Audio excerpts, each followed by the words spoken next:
Alright guys, Snowtech's back here with another video, and today we're going to go over the Galaxy S10 that just launched, and we're going to go over all the features and everything that's different about the S10. So stick with us to the end.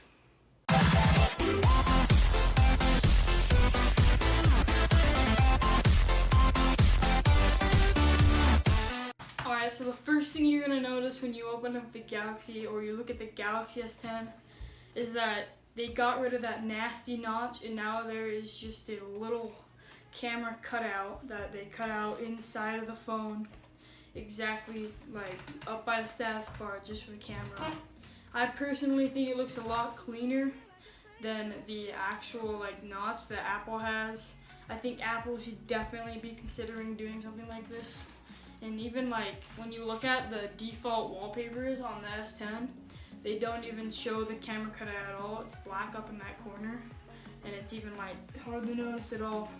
And even when you go to play with your phone, or screw around and do anything on your phone, it just hides up there by the status bar, by the cellular data usage, by the battery life, by the time, and all that stuff. It's just hidden along that status bar. It's at the same height as all of it.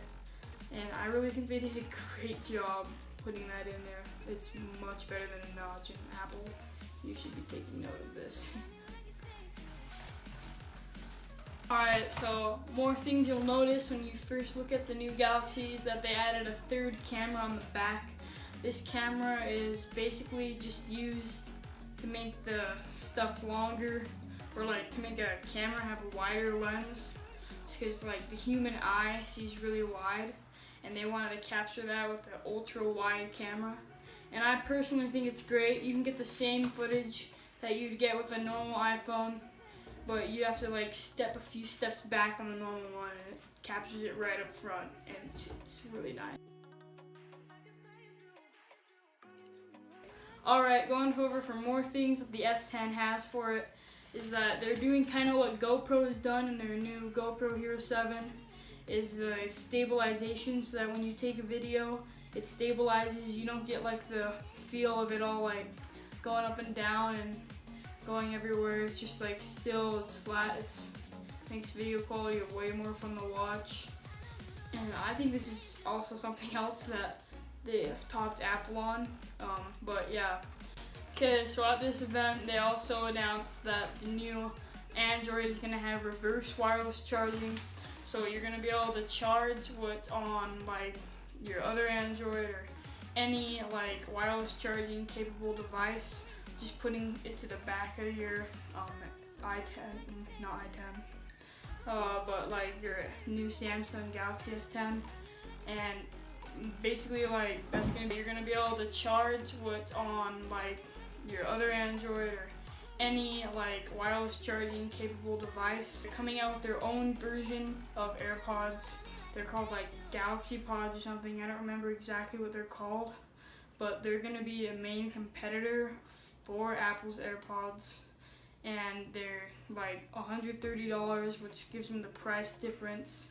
And it's gonna be really interesting to see if these things are gonna sell better or worse than AirPods. If you guys want me to pick up a pair of these, just tell me below, and I'll probably do it if I get enough people that tell me to do it. Now I'm going to go over the lineup and the prices. What you're going to get when you go over the lineup is you have the S10 Plus, and that one is $1,000, so it's $100 cheaper than Apple's XS Plus. And then you have the Galaxy S10, just the normal one, and that one's $899, so that one's $100 cheaper than Apple's XS.